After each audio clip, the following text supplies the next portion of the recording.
सानो के छ खबर? हात हटाऊ। के भयो तिमीलाई?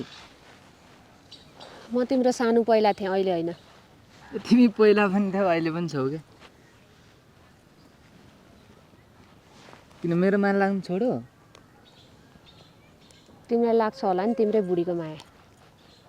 माया त तिम्रो पनि लाग्छ, बुढीको पनि लाग्छ। अनि मेरो माया लाग्ने भएदेखि त्यो केटीसँग किन बिहे गरे? बुवा मम्मीले गरिदिनु भयो नि त नि। बुवा मम्मीले जे गरिदिनु भयो त्यही गरिदिने। अनि किन नगरेको मसँग चाहिँ बिहे? तिम्रो बुवा आमालाई के मन परेन मेरो?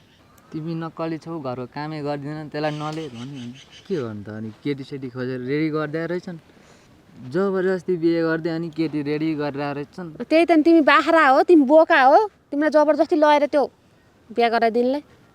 बोका चाहिँ नभन न हौ, तिम्रो यही बानी त खतम छ त। पहिल्यैदेखि बोका बोका भन्थ्यौ, अब लगेर झ्याममा बिहे गरेर के लगेर अर्कैसँग लगाइदिए होइन? अनि मैले त नमान्न खोजेकै हो नि। कति घरबाट भागेको, मामा घर गएको भागेर उहीँ केटी त त्यही मामा गाउँको रहेछ। अनि के गर्नु त?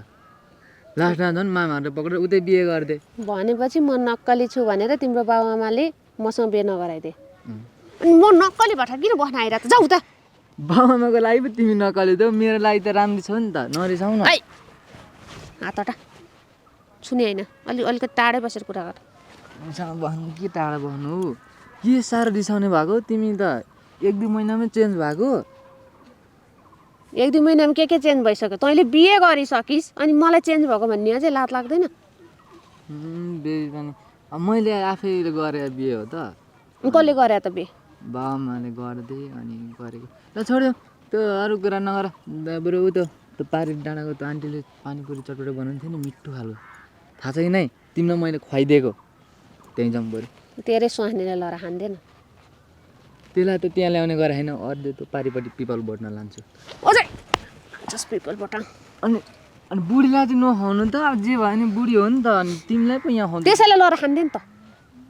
अलि पर बस भने यहाँ ठेलेर तिमीलाई पो, तिमी पो स्पेसल मान्छे हो, त्यहाँबाट स्पेसलमा लान्छु त। अनि त्यसलाई त अलिक परिपट्टि पिपल बोटमा छैन नि त्यही अङ्कल? पिपल बोटान लैन लैजा, बर्को बोटान लैन लैजा, आफ्नो स्वास्नीले लैजा। जा त। तिमी चाहिँ न जाऊ। जाऊ न, अरू बेला त म पानीपुरी खुवाउँछु बेबी भन्दाखेरि त 3 फिट माथि। पहिला तेरो बिहे भएको थिएन नि त, तर म गर्लफ्रेन्ड बोयफ्रेन्ड थियो। अहिले त अब अर्कैको बुढो भइसकिस्। अनि अर्का बुढो भएर के भयो त? जे नि तिमी गर्लफ्रेन्ड हो नि त मेरो। अनि आफ्नो बुढीलाई धोका दिइरहेछस्। कसरी धोका दिएँ हौ? झन् दुईटैलाई माया गरिरहेको छु। मलाई त महान पुरुष भन्नुपर्ने हो तिमीहरूले त। भयो, धेरै ल्याङ नगर, आफ्नो बाटो जा अब। एकजनाले दुईजनालाई माया गर्नु कम त गाह्रो हुन्छ? तँलाई कसले 2 जनालाई माया गर भने? अनि तिम्रो नि माया लाग्छ, बुढीको नि माया लाग्छ। अझै लाज पनि छैन। त्यो पनि त अर्काको छोरी हो नि त, केटी मान्छे हो। जे पनि त्यसलाई नि त धोका दिन भएन। म त तेरो गर्लफ्रेन्ड थिएँ, मलाई धोका दिस् तैँले। तेरो बाबुआमाले तँलाई अब बाख्रा घिच्चाएको जसरी, बोको घिच्चाएको जसरी त्योसँग लएर बिहे गरिदिइहालेछ। अब त्यहीसँग जिन्दगी काट, त्यसको जिन्दगी बर्बाद नगर म भाटा आएर। धोका दिएको भए तिमीलाई भेट्न आउँथ्यो? जा गइहाल। त्यसो नभन न। जा भनेको। तिमीलाई घुम्न लान्छ नि त। तेरो स्वास्नीलाई धोका नदि जा। स्वास्नीलाई धोका दिएको छु त? मलाई घुम्न जानु नै छैन तँसँग। जाउँ न। मैले बुढीलाई त जा भनेको। घुमाएर लिएर आएको।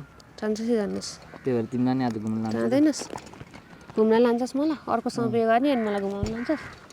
अर्कोसँग बिहे गर्छस् अनि मलाई घुमाउनु लान्छस्? तिमी पनि जे भए पनि मेरो बेबी हो नि त। गइहाल भने त। नरिसाउ न। जाँदैनस्? अब बिहे गरौँ न त। अलि उता बस भने। अब बिहे गरौँ न त हौ। दुईटा बिहे गर्न मिल्छ? मिलिहाल्छ नि। अहिले त दाँसत भनिदिन्छु अगाडि। यो त नेपाल हो त, मिल्छ। 2टा नि 3टासँग बिहे गर्न मिल्छ। त गइहाल। 3टासँग बिहे गर्न मिल्छ? त आफ्नो बाटो जा भने। जान नगर नि बेबी, होइन पानीपुरी खानु कस्तो मन लाग्छ। खातेर पानीपुरी त्यहीँ खा। जा। जा भनेको।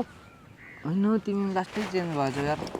जाँदैनस् होइन? ओइ, तेरो खप्पर फुटाइदिउ? फुटाइदेऊ लु, ढुक्कै हुन्छ बरु। भनेको।